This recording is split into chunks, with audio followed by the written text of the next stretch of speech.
tell us a little bit? It's a true story. It's your story. Yeah. Could you please tell us a little bit about when you started thinking about writing the story and making it into a film, and also a little bit about your collaboration together? In fact, it's a true story. When I was a student in Lyon, France, I was a film freak. All I wanted to do is to become a film director and make films. So I was watching films, I was reading a lot, and suddenly I had a illness like this. It's called retinal detachment.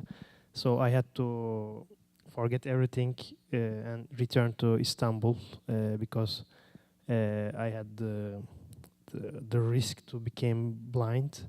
So I had surgeries and surgeries and surgeries. I had to lie down like this for 40 days. And yeah, but it's a little bit tragic story, but we tried to make a film about this tragic story, but not a very dramatic, melodramatic film, but a little bit like a comedy, dark comedy, black comedy maybe. So it's the real accident that I had. It was in I was very.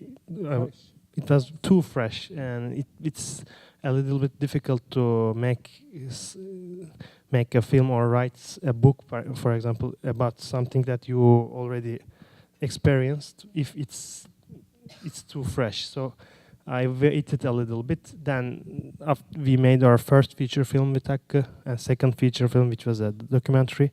And after we had some projects, but then we said that maybe yes, now we can do a film about this.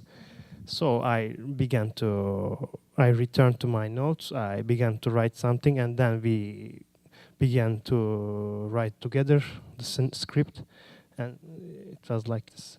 And maybe you can talk about our cooperation. That's definitely autobiographic film. But when we were presenting the project, we were using the title as a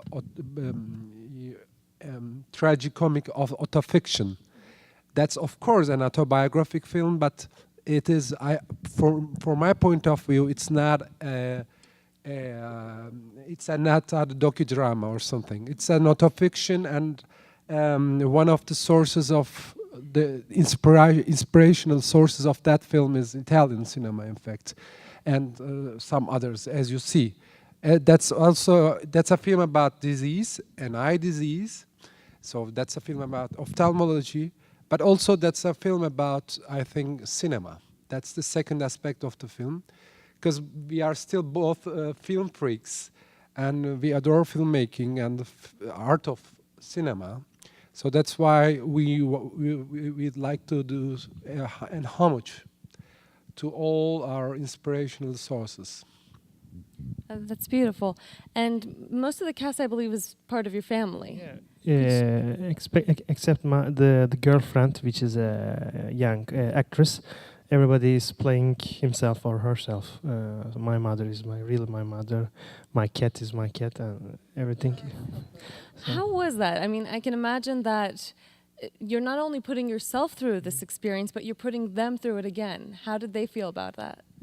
In fact, at the beginning, when we were writing the script, we talked and we said that we wanted to make a film with an impact of sincereness. So we thought that they must play themselves. So it was a little bit difficult for them because it was already a very tragic situation for them in 2006.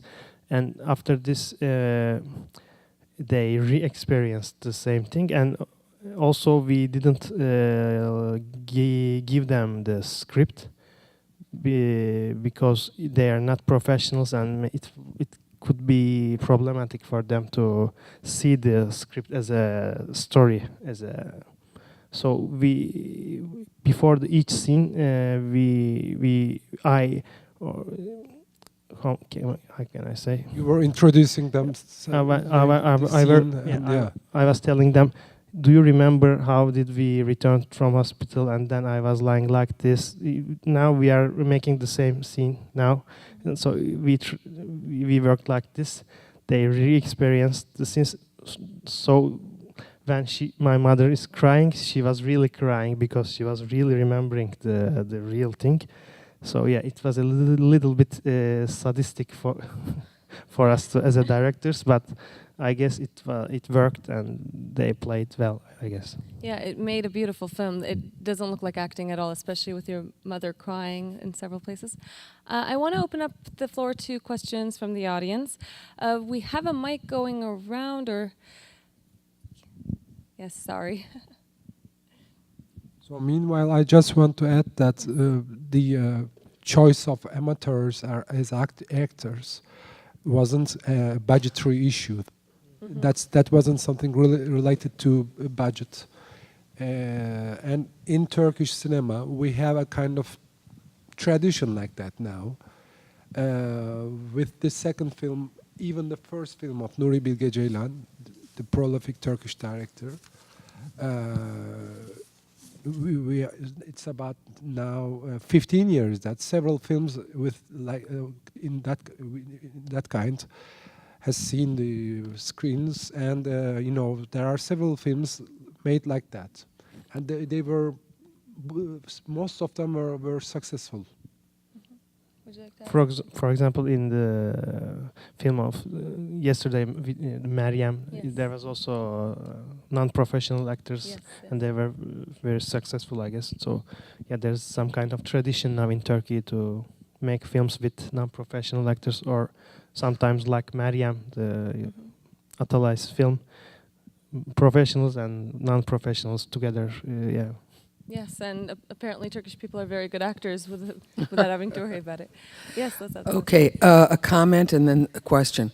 So I also lost an eye and went through 15 retinal surgeries and 5 corneal surgeries. So imagine how strange it was for me to watch this film, and yet it was very watchable. And the sequences of inside the eye tests and also what the doctor saw in the eye were incredibly reproduced. It was very fascinating. I'm sort of an expert because I've been through it. So now there are 5 things in the film I wanted to ask you about that are stylized things. So Can we please take one at a time so we Sure, can have sure. enough time?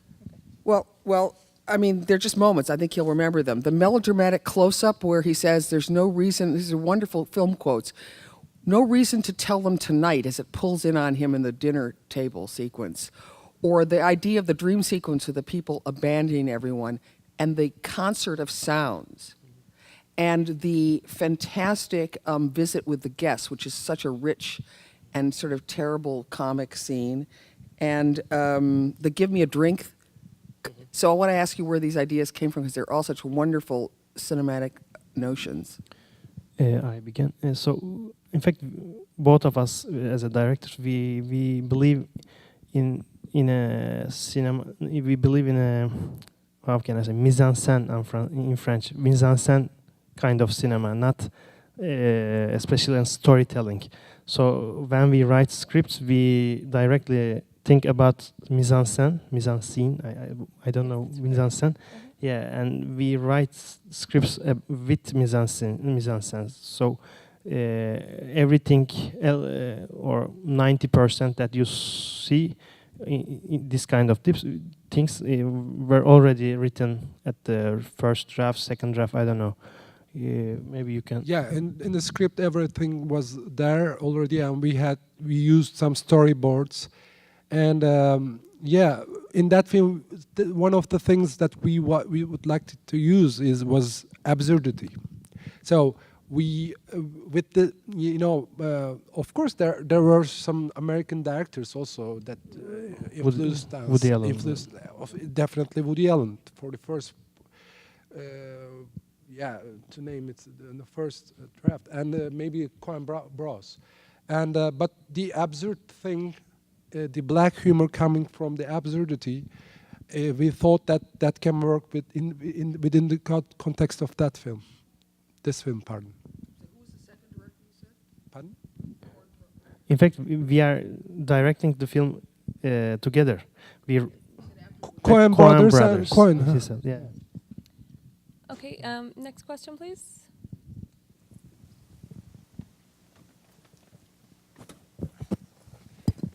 Thank you. At the beginning of the movie, in the movie, you said like everyone has a goal in their life, and my goal was making a movie. And I realized that at the end of the movie, I had these feelings like poor guy didn't get to live his goal, didn't get to make the movie. And if I wouldn't sit in this Q&A, I would have probably never find out. This whole movie started to make sense in this Q&A. So it's more like a suggestion or something that, and if this movie keeps going on, would probably like share some of that story, either at the beginning, like this movie is based on true story or something, because this is such a different story now. This movie, if I didn't have the story in the background, would have probably be a little bit of a boring movie from the young generation point of view. It's true, it's a tragic story, but this whole story gives it so different meaning that I think it's worthwhile to have some part of the story in the movie, either share it at the beginning or at the end. So kind of just a suggestion or something. In fact, we thought about to write at the beginning that it's a true story, it's about life.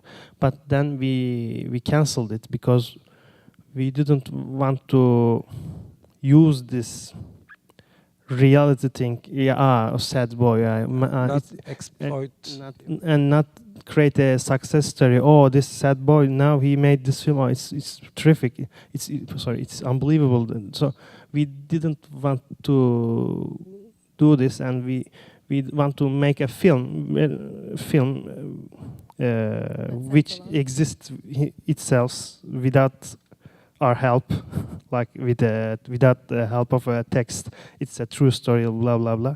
So yeah, we didn't want to do this, and at the end we didn't want to. Yeah, now this boy that you see, he made this film. He's very successful. We didn't want to create an effect of success story, so it was our choice. But yeah, it can be boring for you. I don't know. It was a choice. And I think this 8mm footages and this video camera images, they are all real. And I think the child that we see at the end is definitely him. So it's obvious. So we thought that those are enough to give the hint that's the real story. Of course, everything can be fiction, but also we would like to make a confusion in the eyes of the spectator, that if it's fiction or where the fiction begins or where the reality begins. So we would like to clear out this boundary between them.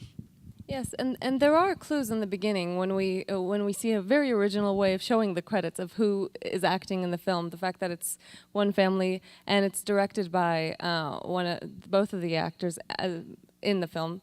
I feel like that gives enough of a clue that this is a story that's close to home. It's not something that you just picked off somewhere else. Can we get our next question?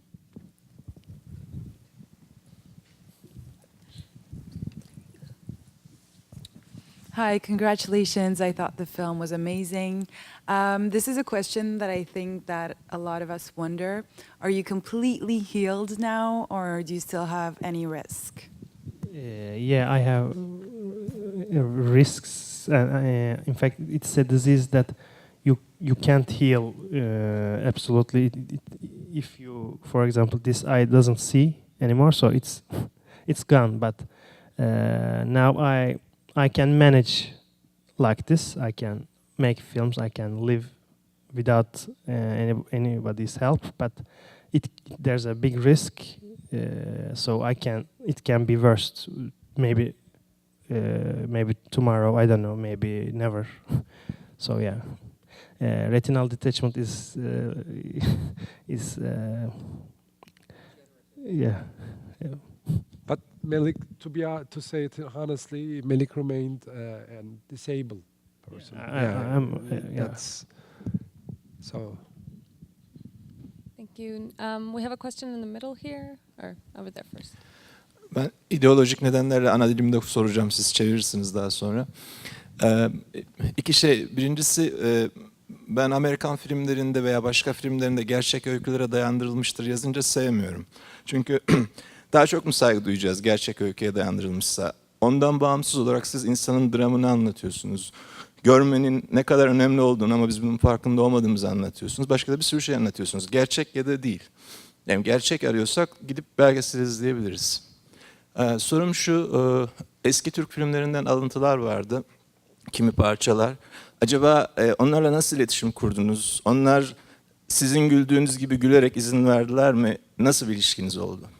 As I prefer not to have a based on a true story type of, label on in the beginning of the film that most Hollywood films have, because this is the story of a human drama. It tells the value of our sight and the value of humanity. And so for me personally, I don't think that it's this having it say based on a true story makes this film more respectable. It is, as a standalone, it's respectable by itself. And the question was about the various classic Turkish film sequences that are in the film of stories where the characters have been found out to be blind, and how you put them in there, I guess. Ben de Türkçe cevap veriyorum tabii. Bu Türk filmleri işte birazcık bu trajik meseleyi biraz daha komik bir şekilde, biraz tiye alarak anlatmak istediğimiz için filmde en sıkıntılı anlarda işte vah evladım, vah yavrum diye anneyi babayı ağlatmaktan ziyade bu şekilde bir yol izlemeye çalıştık. Tabii çok fazla da film kullanamıyorsunuz ama olabildiğince işte Türk filmlerinden faydalanarak biraz daha o anı yumuşatan, hem bir yandan da sinema üzerine bir film olduğu için Yeşilçam'da bizim kendi kültürümüz, beslendiğimiz bir sinema, bir şekilde ona da saygı duruşunda bulunarak bu filmleri kullanmak istemiştik. Bir yandan da tabii o filmleri de, yani çok ciddi gibi olan o işte en üzüldükleri anları tamam birazcık tiye almıştık. Because we didn't want it to be a complete tragedy, but more of a tragicomic, the moments where the film becomes darker and more saddening, we try to put in these scenes because our cinema goes back to the Yeşilçam cinema of Turkey, and these scenes provide that comedic softness that otherwise would be with just the mother and father going, "Oh, my son," oh, like to kind of distance ourselves from that kind of tragic moment. Ama işte sizin sorduğunuz soru, bu filmlere sahip olan insanlar buna işte sizin gibi işte hoş baktı mı, gülümseyerek baktı mı dediniz. Evet, baktılar. Zaten film genel olarak bu kendiyle dalga geçme hali filmde genel olarak var. Sadece hastalıkla da değil. İşte sinemayla alakalı şeyleri de biraz tiye alma var. Bu filmleri de tiye alıyoruz. Örneğin o yatakta sürünülen rüya sahnesinde de işte yapımcıyı, oyuncuyu ve sinema eleştirmenini de tiye alıyoruz. Herkes de gayet bunu işte bir yardımda bulunuyorsa severek yaptı. Filmde izliyorlarsa işte film eleştirmenleri aşağıya atıyorum. Herkes çok güldü ya, film eleştirmenleri özel olarak hoşuna gitti. Dolayısıyla böyle herkes severek ve aynı sempatik bakış açısıyla yaklaştı filme. We've received a very sympathetic approach to just using those scenes because most of the people who watch it are quite familiar with them, and they.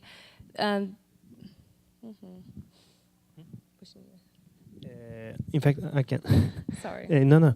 The producers of these old films were very how can I In say? fact, you were quite optimistic because one of the footages were taken the grants of one of the footages was very difficult. For the other two was quite okay. They were welcoming and very sympathetic. But one of them was, some hard guy, very in his 70s, and he didn't want to even dialogue with us. He didn't answer our calls and etc. But in the end, we could have managed it.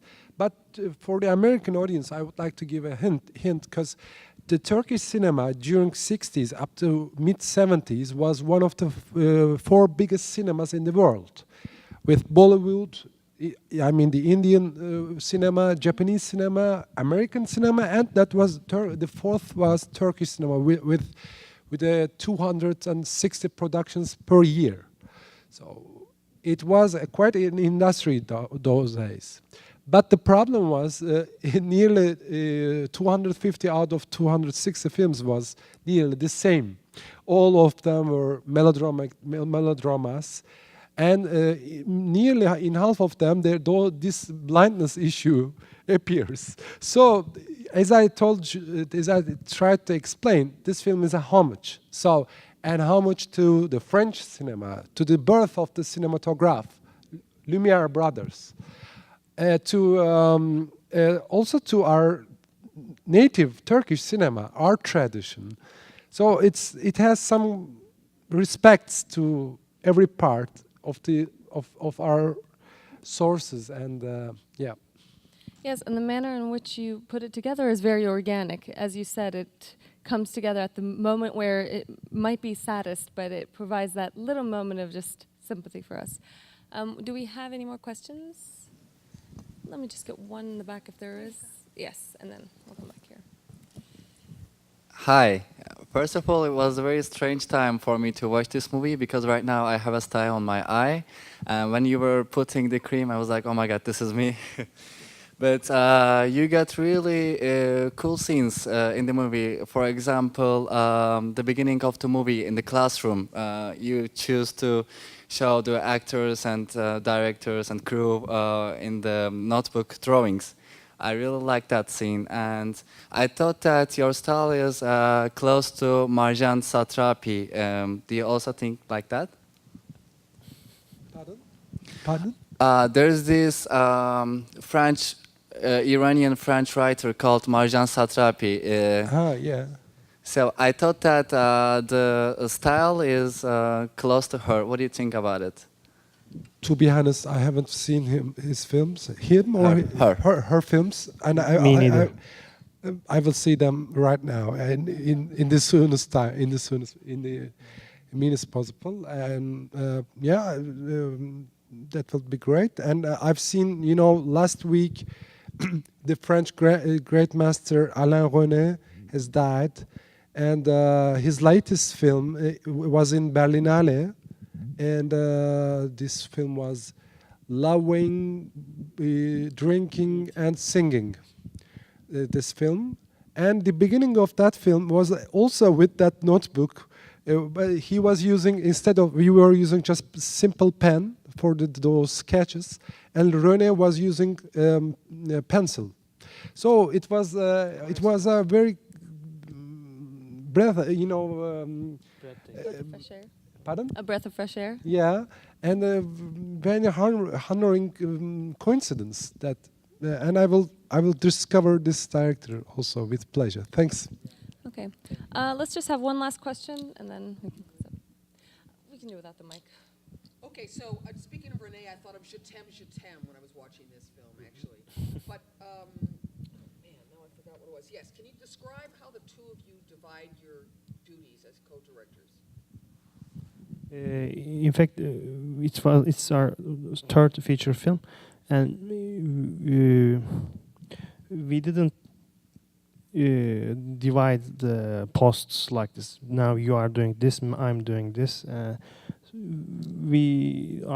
cinematic visions are very similar, so we don't fight much, but when we fight, it's generally for a good reason. And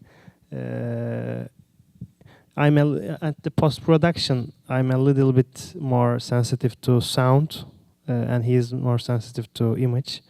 But during the production, I don't know. It's the same thing. It's very organic. So I can't say that we have departments like that. Just I'm a little bit more obsessed with the color grading and etc. and the optics, etc. That's an anamorphic film, for example. with a very old style 266 cinematographic aspect ratio, and he's more obsessed with the sound design. But apart from that, we can say that there's a hard division like that. He's in the scene as the protagonist. You've already storyboarded it, but are you making decisions and you're considering yourself the actor at that moment, and he's tweaking those storyboard ideas?